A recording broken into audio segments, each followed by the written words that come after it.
students, how are you? I hope you all are good students. Awesome, very nice. So today we are going to start a new chapter बच्चों जिसका name है The Case of the Fifth Word. Yes.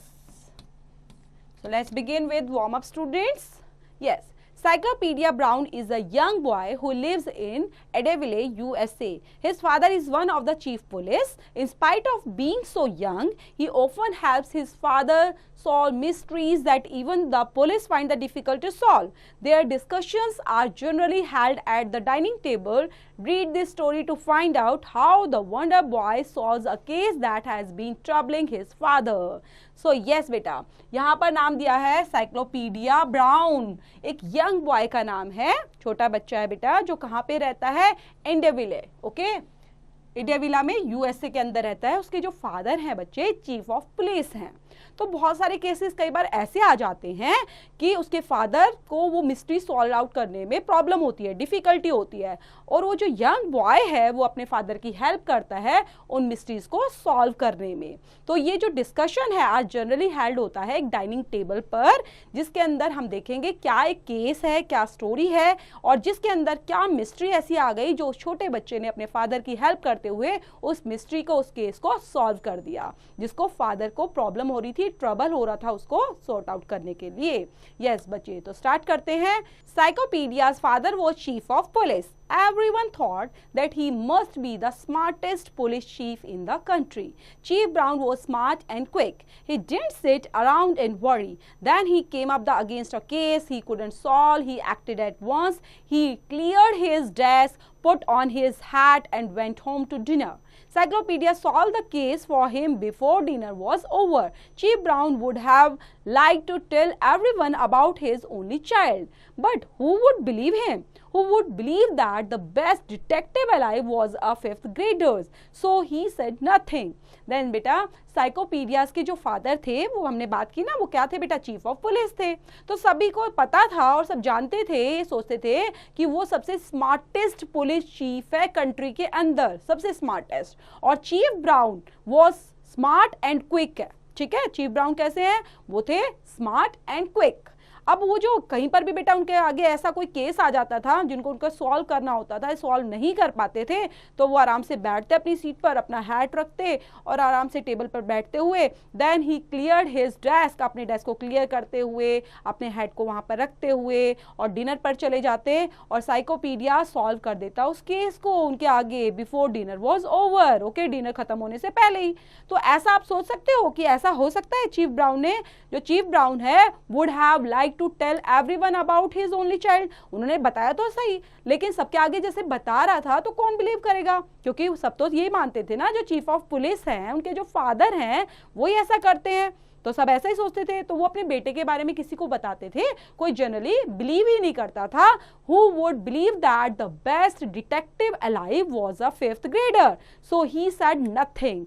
Cyclopedia never spoke of help he gave his father. He didn't want to seem different from other boys, but there was nothing he could do about his nickname. He was stuck with it. Then साइकोपीडिया बेटा वो कभी भी ना बोलता, never spoke of the help he gave his father. कभी भी नहीं बताता था कि मैं अपने फादर की कैसे हेल्प करता हूँ, नहीं करता हूँ, कुछ नहीं बताता था. देन वो नहीं चाहता था कि different from other boys, he didn't want to seem different from other boys, की वो कैसा भी दूसरे बच्चों से अलग दिखाई दे, है ना, उसकी अलग पहचान बने, वो ऐसा नहीं चाहता था. Then there was nothing he could do about the nickname, he was stuck with it. Only his parents and teachers called him by his real name Leroy. Everyone else called him Cyclopedia. सिर्फ उसके teachers और parents थे बेटा जो उनके real नाम को जानते थे. ओके, और रियल नेम क्या था, लेरॉय. और सब क्या बोलते थे उनको, साइक्लोपीडिया के नाम से ही. जो Cyclopedia is a book or set of books filled with facts from A to Z. So was Cyclopedia's head. He read more books than anyone's is in Delhi, and he never forgot a fact. His pal said he was like a library and computer rolled into one and more user friendly.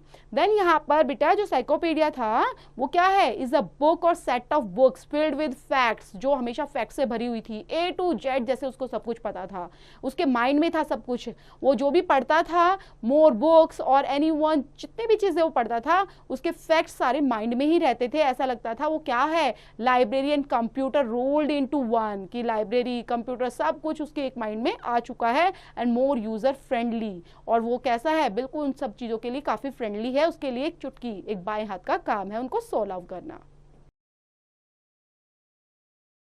At the dinner table Tuesday night, Chief Brown stared at his ice cream of mushroom soup.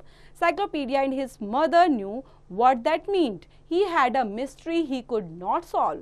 Tim Nolan died yesterday, he announced in a matter-of-fact manner.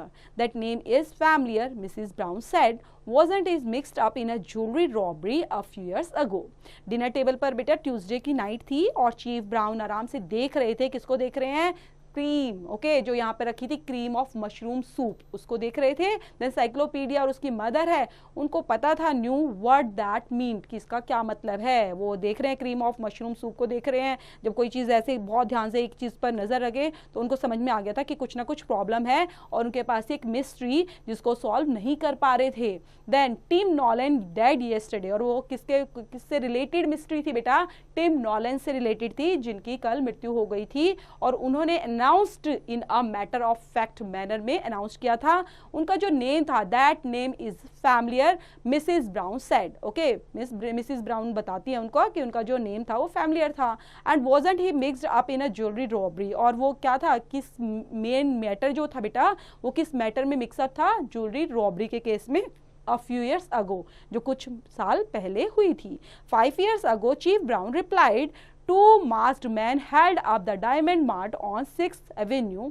Then they got away with $1 million worth of jewelry. Then 5 साल पहले बेटा जो chief brown reply करते हैं, क्या बताते हैं कि 2 मास्क्ड मैन, मास्क्ड मतलब जिन्होंने मास्क पहना था, उन्होंने हेल्ड अप किया है डायमंड मार्ट को ऑन 6th एवेन्यू से। देन वो सब चीज़ों को लेकर चले जाते हैं अपने साथ में, $1 million की ज्वेलरी को अपने साथ लेकर चले जाते हैं, मीन्स रोबरी वहां पर हो जाती है। I thought Tim Nolan was arrested, Mrs Brown said without showing much emotion. अब वो बिना इमोशंस अपना दिखाए हुए जो मिसेस ब्राउन है वो बोलने लग जाती है कि मैंने सोचा, आई थॉट टिम नॉलन को अरेस्ट कर लिया था। He was questioned not arrested, नहीं वो ना अरेस्ट नहीं हुआ था। चीफ ब्राउन कलेक्टेड, क्योंकि चीफ ब्राउन करेक्ट थे वहां पर। I always believe that the Nolan and a friend, a man named the Daniel Davenport, pulled the hold up, there wasn't any proof though. Then वहां पर वो बताते कि नहीं उनको अरेस्ट नहीं किया था, that was the question, not arrested. Chief brown वहां पे करेक्ट थे, और मैं ऐसा बिलीव करता हूं जो नॉलन और उनके फ्रेंड है जिनका नाम था डैनियल डेवेपोर्ट, उनको पुल्ड किया था इस होल्ड अप करने के लिए, मीन्स उनको यहाँ पर खींचा गया था एक तरह से इस केस के अंदर। देयर वॉजंट एनी प्रूफ, और बिना प्रूफ के उनको यहाँ पर खींचा गया, जबकि उनके लिए कोई भी प्रूफ वहां पर नहीं मिला था। साइक्लोपीडिया सेड क्वाइटली, अब साइक्लोपीडिया वहां पर चुपचाप बैठा रहता है, सुनता रहता है।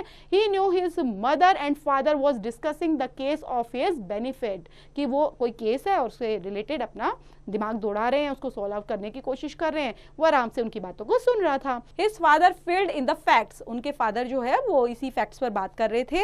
Then Nolan and Davenport had met, Chief Brown said while both were in a prison in the South Carolina, they become friendly because of shared interest. Nellon was let out first. ही अब नेलोन है, Davenport हैं, वो जहां मिले थे, chief brown ने बताया था कि जब वो मिले थे while both were in prison, तो वो दोनों के दोनों जेल में थे, साउथ कैरोलिना की जेल में थे, और they became friendly, ठीक है, और धीरे धीरे वो फ्रेंडली हो गए थे, बिकॉज उन्होंने कुछ अपना इंटरेस्ट शेयर किया था। आपस में जैसे बातचीत करते हैं बेटा, हमारे इंटरेस्ट शेयर हो जाते हैं, हमें अच्छा लगता है बात करना, तो इसलिए धीरे धीरे वो फ्रेंडली हो गए थे। And Nolan was let out first, और नॉलन सबसे पहले वहां से निकल गया था। Then he settled in Indelia and steered the small palm tree nursery. It barely yielded him a living. Then वहां पर settled हो गया था, और सही settled in the Indelia, जो जगह का नाम है ना बेटा इडेविला के अंदर वो वहाँ पर सेट हो गया था और उसने एक small palm tree nursery start की थी, अपना स्टार्ट कर लिया, कोई बिजनेस स्टार्ट किया होगा बेटा, काम शुरू कर दिया होगा, and it बेयरली yielding him a living, और वो आराम से उनको अपना यील्ड करता रहता था, क्रॉप्स को वहाँ पर बेयरली को यील्ड करने का काम उसने स्टार्ट कर दिया था। Davenport came to live with Nelon a week before the jewellery stores hold up. During the hold up one gunman's mask clipped. A clerk thought that they recognized Nolan, but they wasn't absolutely sure.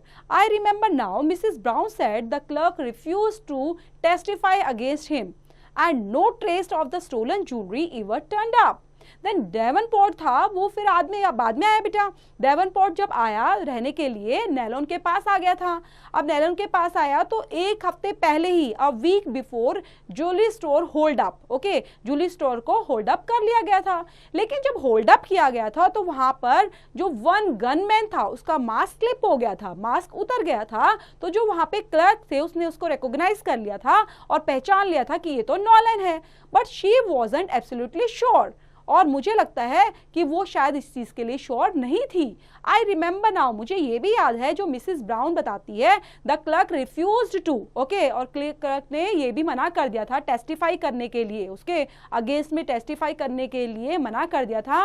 And वहां पर कोई trace भी नहीं मिला था कि stolen jewelry over turned up. Davenport hasn't been seen since the hold-up, Chief Brown said. My hunch is that the Nolan decided to hide the loot until things cooled down. Didn't you search Nolan's house, dear? देन यहाँ पर Davenport जो थे बेटा, Davenport hasn't been since the hold up, मुझे तो नहीं लगता कि उसने ऐसा किया था, और तब तक होल्ड अप किया था तो वो वहां पर नहीं थे।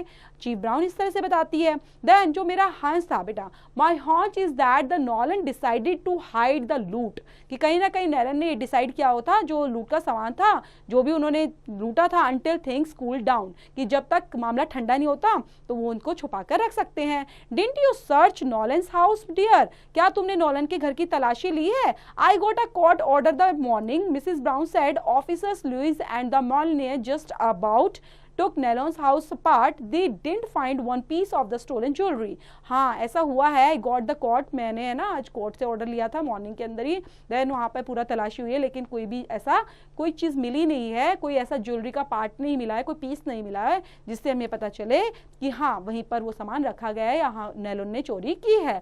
Is there some mystery about Nolan's death yesterday, Mrs Brown inquired. तो मिसिस ब्राउन इंक्वायर्ड करते हुए बोलती है क्या नॉलन्स की जो डेथ हुई है कल, तो उससे रिलेटेड अगर कोई मिस्ट्री है तो वो आपको पता चली? Yes and no, Chief Brown answered, बोलते हैं हाँ भी नहीं भी। The Nolan suffered from a bad heart of many years, yesterday morning he had a stroke, he must have realized he was dying, with his last strength he managed to put his will on the kitchen table, he leaves everything he owns including his palm tree nursery. So Davenport, what's the suspicious about that, Mrs. Brown asked. then नेलोन जो है वो काफी bad heart की कोई disease होती होगी बेटा, कोई हार्ट से रिलेटेड डिसीज होती होगी, from a bad heart of many years, और yesterday मॉर्निंग को ही हैड अ स्ट्रोक आया था उसको, देन उसको रियलाइज हो गया था कि वो मरने वाला है, इसलिए विद हिज लास्ट स्ट्रेंथ उसने मैनेज किया था अपनी विल को, विल बच्चा होता है वसीयत, ओके, वसीयत को मैनेज किया था कि किसको क्या देना है, and will on the kitchen table, और किचन टेबल पर वो विल रखी हुई थी और उसने वहीं पर छोड़ दिया था एवरीथिंग ही ओन्स, ओके, जो भी उसके पास था, then including his palm tree nursery to Davenport, जो डेवनपोर्ट में उसकी पाम ट्री नर्सरी थी बेटा उसको छोड़कर। What the suspicious about that, लेकिन इसमें क्या खास है, मिसिस ब्राउन पूछने लग जाती है। Nothing about the will itself, just about a sheet from his desk calendar, it was clipped to the will, said Chief Brown. नहीं ऐसा तो कुछ नहीं है about the will itself, ये सिर्फ एक शीट ऑफ पेपर है from his desk calendar से जो मिला है, और it was clipped to the will, और ये इस पर क्लिप किया हुआ था बिल के ऊपर। देन चीफ ब्राउन बताते हैं, then he took out his pocket notebook and leafed through the pages, then वो अपनी पॉकेट से नोटबुक निकालता है and leafed through the pages. I copied what Nelon wrote on the sheet, he said here it is, हाँ उसने कुछ sheet पर लिखा था, देखता हूँ उसने क्या लिखा है नेलोन ने। He handed the notebook to Mrs. Brown, और मिसिस ब्राउन को वो दे देते हैं notebook. She read what he had copied. He has Davenport's name and address, she said, and a few words I don't understand. हाँ उसका जो उसने लिखा था, डेवनपोर्ट का एड्रेस लिखा था, उसका नाम लिखा था, और भी कुछ लिखा हुआ था लेकिन वो समझ नहीं पाई थी। She she handed the notebook to Cyclopedia, और फिर इसने साइक्लोपीडिया को वो नोटबुक दे दी थी. What do you make the 4 words? ले रहे, तब वो बोलता है कि ले रहे देखो इसमें ये 4 वर्ड जो लिखे हुए हैं इसका क्या मतलब, हम समझ नहीं पा रहे हैं, आप देखो आप समझ पाते हो. Cyclopedia read the 4 words below Davenport's names and address नोम अटिस स्वीडन हर्ट्स. और उसने 4 वर्ड लिखे हुए थे बेटा, देवपोर्ट का जो एड्रेस था उसका नाम था, उसके साथ में 4 वर्ड्स लिखे हुए थे. देखते हैं इन 4 वर्ड्स का क्या मतलब था. Mrs. Brown looked at him hopefully. Usually he needed to ask only one question to solve a case before dessert. They were still on the soup. Cyclopedia leaned back and closed his eyes when he did his hardest thinking. Mrs brown आराम से अपना hopefully सोच रही थी, शायद ये कुछ बता पाए, इसके अंदर से कुछ निकल के आ जाए. और usefully he needed to ask only 1 question to solve the case before dessert. देन वो आराम से अपने सूप को लेने लग जाते हैं. They were still on the soup. अभी सूप को पीते पीते ही बातें चल रही हैं, अभी भी सूप फिनिश नहीं हुआ था. साइक्लोपीडिया वहाँ आराम से बैक में आराम से बैठ जाता है अपना. देन वो अपनी आइज को क्लोज करता है and when he did his the hardest thinking, और ऐसा लगता है वो गहरी सोच में चला गया है.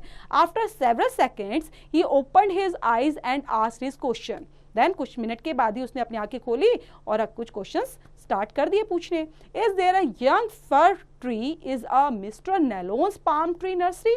क्या वहां पर कोई ऐसा यंग फर ट्री है मिसेस नेलोन्स की पाम ट्री नर्सरी के अंदर? Chief Brown thought a moment. Yes there is one on the south side of the house. हाँ हाँ साउथ साइड में है एक. How did you know? तुम्हें कैसे पता? द 4 वर्ड से सो साइक्लोपीडिया आंसर्ड. यहाँ ये जो 4 वर्ड है ना ये यही तो दिखा रहे हैं. They do said chief Brown. Yes ऐसा कैसे? See for yourself cyclopedia argued. Cyclopedia बताता है आप अपने आप भी देखिए इसको. Chief Brown studied the 4 words nom atis Sweden hurts. He shook his head and passed the notebook to Mrs. Brown again. अब वो पढ़ के दोबारा से नॉम एटिस स्वीडन हर्ट्स और आराम से अपने हेड को नोट करता है, शुक करता है और वो मिसेस ब्राउन को पास कर देते हो notebook. Can you figure it out? क्या तुम समझ सकते हो इसको? Nom is a shortening of the nominatives, a grammatical term, stated Mrs. Brown, who had taught English and other subjects in high school. Atis are an American Indian tribe. Sweden is a country is Northern European. Hurt is hurts. Then norm बताता है is a shortening of nominative. ये जो लिखा है ना norm का short, ये short form में लिखा हुआ है, इसका मतलब है nominative. ये ग्रामेटिकल टर्म है. देन वो स्टार्टेड करते हैं, मिसेस ब्राउन बताती है who had taught English and other subject in high school. Attach जो वर्ड है ये अमेरिकन इंडियन ट्राइब का वर्ड है. एंड स्वीडन जो है वो एक कंट्री है. Sweden is a country in northern Europe और हर्ट्स इज अ हर्ट्स है. She shifted the gaze of Cyclopedia and shook her head. I can't figure it out, she confessed. और वो कहती है अरे मैं तो इसको समझ ही नहीं पाई थी. Then Davenport disappeared right after the hold up, Cyclopedia reminded her. As Dad said, Davenport and Nellon must have hidden the stolen jewelries. Probably not a week or so ago, Nolan changed his hiding place. Do you think? And you think that they tried to tell Davenport by phone and failed to reach out? Then Dad बोलते हैं कि हाँ मुझे भी ऐसा लगता है जो डेवनपोर्ट और नेलोन है उन्होंने ज्वेलरी को छुपाया है और शायद काफ़ी टाइम से उसको रखा हुआ है, अब उन्होंने उसकी प्लेस को चेंज कर दिया है. और no you think he try to tell Davenport, और वो बताने की कोशिश कर रहा है फ़ोन के थ्रू, लेकिन कहीं पर भी वो अपना मैसेज प्रॉपर तरीके से पहुंचा नहीं पा रहा था और मैसेज पहुंचाने में फेल हो रहा था, इसलिए उसने इस चीज़ में यहाँ पर एक पेपर के ऊपर, एक डायरी के ऊपर ये लिख दिया था. Mrs. Brown asked, so he wrote the 4 words as he was dying? क्या 4 वर्ड उसने लिखे? ओके जब वो मर रहा था उसने 4 वर्ड लिखे. Chief brown nodded. We will find Davenport now that we know his address. Yes जो चीफ ब्राउन नोडिड करते हैं अपने हेड को, हाँ तुम सही बोल रहे हो, इसलिए उसने लिखे हैं और 4 वर्ड मरने से पहले लिख दिए थे और हम उसको फाइंड आउट कर सकते हैं. वी विल फाइंड, हम फाइंड आउट करेंगे डेवनपोर्ट को अब. Then we know his address, अब हमें उसका एड्रेस भी पता चल गया है. He will learn he has been left the palm tree nursery, Mrs Brown said, and the 4 words will tell him where the jewelry is hidden. Okay 4 words के through हमें पता चल गया कि ज्वेलरी अब यहाँ पर कहाँ पर छुपाई हुई है. Right, cyclopedia said the code is simple, especially as it's written on a sheet from a calendar. Davenport will understand it easily. Still, it wouldn't make much sense to someone who isn't looking for a hiding place. Cyclopedia बोलता है right, yes, अब आपको jewellery मिली जाएगी। और ये code तो काफ़ी simple है, स्पेशली जो लिखा गया है शीट के ऊपर, एक कैलेंडर से लिखा गया है। Then Davenport will understand it easily, और जल्दी से समझकर उसका सेंस समझते हुए वो इन चीज़ों को समझ गए थे कि हाइडिंग प्लेस कहाँ पर है एग्जैक्टली। लेरे Mrs brown exclaimed, what do you the 4 words mean. Yes, उन 4 वर्ड्स का मीनिंग क्या है, मिसिस ब्राउन एक्सप्लेन करती है लोरे से। You already guessed mom, the tell where the jewelry is hidden. Yes, वही तो 4 वर्ड है जहां पर ज्वेलरी छुपाई हुई है। Mrs Brown looked ready to explore with impatience where. अब जो मिसिस ब्राउन थी वो इम्पेशनली तरीके से पूछने लग जाती है, अच्छा ये तो बताओ कहाँ पर तुमने छुपाई हुई है। देन उसके बाद साइक्लोपीडिया स्माइल्ड करती है, why under the 5th word. Yes, यहाँ पर जो बेटे वो बताती है कि ये 5th वर्ड के पास ही है और उसके नीचे ही छुपाया हुआ है। क्यों? What was the 5th word? 5th word का मतलब क्या था? To tell Devport where he had hidden the stolen jewelry, Nolan wrote a 4 words code. ये 4 word का कोड दिया हुआ है जहाँ पर जो stolen jewelry है उसको छिपाया गया था। As the keys to the code, he wrote the 4 words on a sheet from a desk calendar. क्या desk calendar से ही इन्होंने ये 4 word का कोड बनाया था? The 4 words stood for days of the week, और जो 4 word है 4 days of the week है। Nolan dropped the utters day, D-A-Y, then she used the other letters from words, और जो दूसरे हैं वो letters से लिए बनाए गए हैं, words बनाए हैं letter को use करके। So nom, N-O-M, Monday, utters means Tuesday, Sweden Wednesday and hers Thursday. The unwritten 5th word was fur, on Friday के लिए है। The jewelry was found inside a 20-gallon jug of earth from which grew a young fir tree in Nellon's nursery, just as Cyclopedia had foreseen। जैसा कि cyclopedia ने देख लिया है, ये बताया गया है ज्वेलरी कहाँ पर मिलेगी। Jewellery was found inside the 20-gallon jug of earth, वहाँ से मिली है। And Guru the young fir tree के नीचे, नेलोन ट्री के अंदर, जो नर्सरी के अंदर वहाँ पर मिली है वो, जैसा कि साइक्लोपीडिया ने पहले ही देख लिया था या पहले ही सोचकर उसको फोरसीन प्रिडिक्ट कर लिया था। तो ये चैप्टर यहीं पर फिनिश होता है बेटा। डोनाल्ड सॉबल्स के थ्रू अडेप्टेड किया गया है चैप्टर, तो इसको पूरा कंप्लीट पढ़ेंगे, रीड आउट करेंगे अच्छे से, और रीड आउट करते you have to complete the whole exercise which is related to this chapter.